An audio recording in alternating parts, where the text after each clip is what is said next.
is in relation to the program. And my goal today is to very quickly present to you different ways of looking at autonomy, and to step back for a second and actually step away to some degree from the technology and bring a focus to the people that are going to have to use it. And so, also keep in mind too, in my background, I have 25 years in that industry that puts stuff and people back together, the insurance industry. I was with State Farm for 25 years, and in that time, as you might imagine, saw a lot of people deeply affected by tragedy. Families, individuals, organizations. And so it's very exciting to now be involved in a technological capability that can put a lot of that aside. Now I know I'm sure I'm not the first person to bring this up today, but statistically speaking, it is interesting that we are having this presentation on 9/11.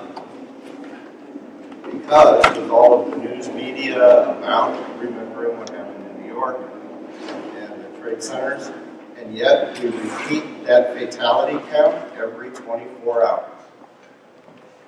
Now it's spread out, it's around the world, it's in individual losses, but the totals are the same. Every 24 hours, 365 days a year, about the same number of people will be lost on the road. It's 4 747s a day. Who'd fly? So let's step back for a second and take a look at a couple of things, and I'm going to find the right button.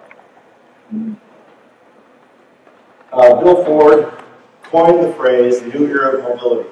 And in a lot of the press and media, you see questions. Will it work? Is this going to happen? Will there be autonomy? Do we know today how it's going to play out? No. But I would submit to you that an end-state adoption is an inevitability. Now, if you're one of the 100-plus industries in the $400 billion U.S., only $400 billion U.S., crash economy, so that's $400 billion of annual cash flow to the U.S. economy that takes place because people run into things.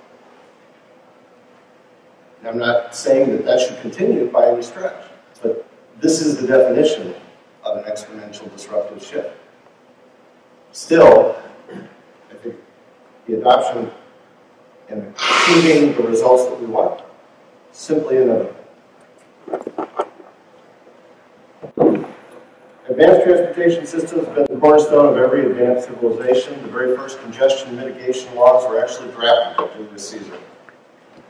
My question, too, is, to some degree, with a little tongue-in-cheek, have we come full circle?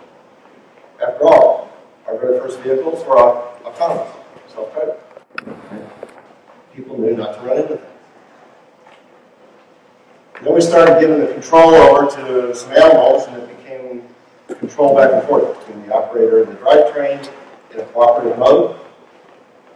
We really started kind of messing things up when we took over all the control. Now going back to the connected and the cooperative, and all the way to the autonomous. And I chose this picture very intentionally because it's a vehicle a lot of people have not seen. That is the iMove.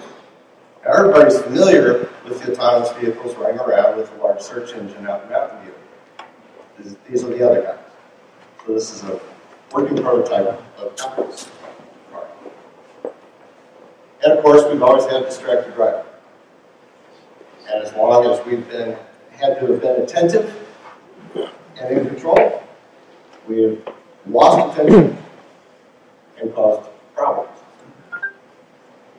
Historically, the only way to move knowledge throughout society was through personal transportation. But the information was stored with us, in our heads. And now, as we move forward, that information is going to be stored in machines, and on an ever-increasing basis, as you've seen throughout this whole conference, that information exchange will take place without our intervention. It will be automatic. privacy issues. Those still have to be sorted out. But again, this is the way the world's going. Now, in order for you to have an exponential breakthrough, in order to know that a technological application is going to be adopted, you have to consider three stakeholders. And there has to be an alignment. So you have to have the technology, you have to have the business acumen, and then you have to have a consumer job to be done. I would submit to you saving 1.3 million lives a year is a good consumer need. Do we have the technology? Yes, that's what this conference has been about. Do we have the business acumen? Well, we're waiting for that to catch up, right? So that would be regulation, finance, insurance, people who are still kind of on the fence. But when you do bring these three constituencies together, you have a breakthrough that is inevitable. Because we can connect and share data on such a more ubiquitous level, those kinds of breakthroughs are happening more frequently. Like throwing gravel on a pond, and the rings start to go out until they overlap. And you have medical science adding to vehicle science, which is adding to artificial intelligence, and you get this compounding effect. Such alignment took place between 1915 and 1922, when the consumer need to move around, align with the new technology, which I would submit to you was not the car, it was the assembly line, and business. And the business acumen was auto insurance and consumer finance. And as a result, we created this, the car went by. Now, those stars are going to align again. But as soon as we invented the vehicle, it began a 100-year cycle of incremental innovation. There hasn't really been a breakthrough since the car went viral. Yes, we've made a lot of improvements. But the improvements of ITS, the improvements of both connected, cooperative, and autonomy, bring an aspect, bring a context that has never existed in personal transportation before, and that is the network effect, right? An airbag is not going to make the four cars around me safer. The radar system's 360-degree vision does make the four cars around me safer because my car is more aware. And that's where you end up with an exponential effect at a societal level. For the first time, we can ask a question, and in the states that I work with on autonomy laws, this morning, for example, I literally was on the phone with some state legislative people from 9 to 12:30, is that you can ask this question. And this is in our planning, in our budgeting, in our corporate strategies. This is a question we've never been able to answer, and answer with, yes, we can. Now, assuming we're not talking about trying to bump light speed, pretty much any way you want to answer this question, we can now do it. You want to recognize a specific species of animal, you want to make sure the cars in your state recognize that, we can do that.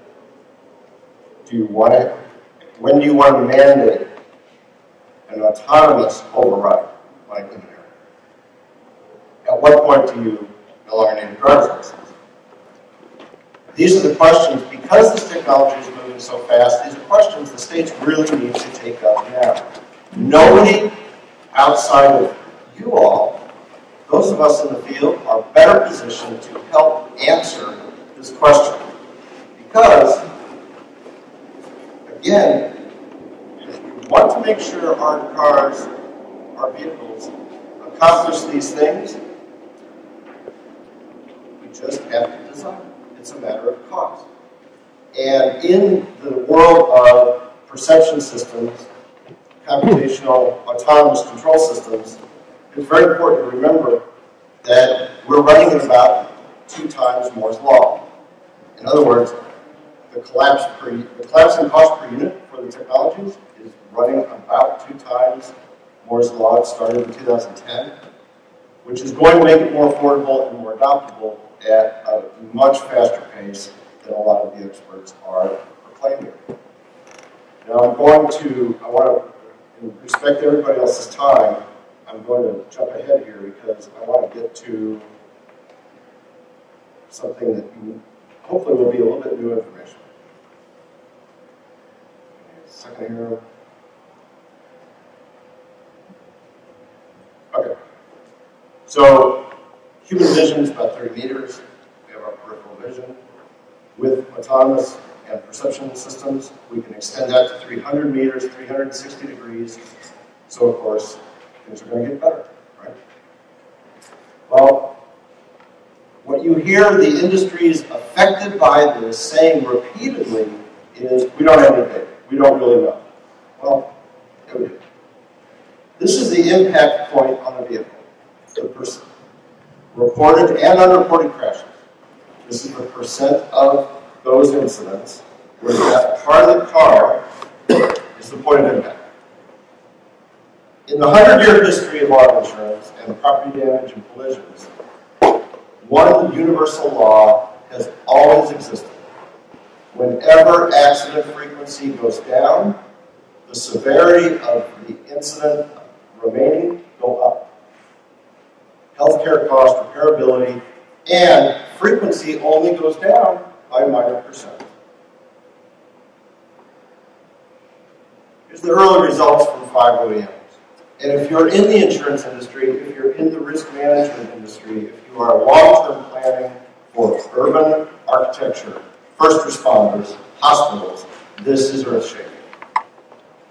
Outside of the insurance industry, this may not seem like that big a deal, but I will tell you they've never seen numbers like this. So, forward collision warning is driving down frequency where the car is impacted 61% of the time by 15.7%. Adaptive headlights, which interestingly have had the largest decline, statistical decline, in severity, a 28% reduction in severity. Adaptive cruise control, automatic braking, night vision, blind spot detection, it really depends. This is a midpoint number. It really depends on whether it's a nudge or a warning. The warnings are not as effective as the nudge. And blind spot detection is much more effective on the right in American driving than the left. Because people will still turn. It's easier to turn what versus turn and look this way, and so they don't. And so the numbers are a little off. Oddly enough, from a loss industry, everybody expected the rear camera to have a bigger impact. It's the smallest number. What's interesting, though, is that for every single one of these double-digit declines in frequency is a corresponding double-digit decline in severity. And so I want to close with this message, because sometimes we lose sight of what we're doing every day in its connection to the larger world. What you're doing is working. Don't lose sight of that. We should be going full speed ahead, because not only is it working, but once you go to the next level, like autonomy, now you're going to enable independent mobility for 15% of the adult households that don't have it today. Blind, physically challenged, developmentally disabled. Now all of a sudden, they go from being dependent on the social welfare systems to being independent. And I would submit to you that is one of the most impacting positive benefits of the future of autonomy, is creating that additional layer of independence in our societies.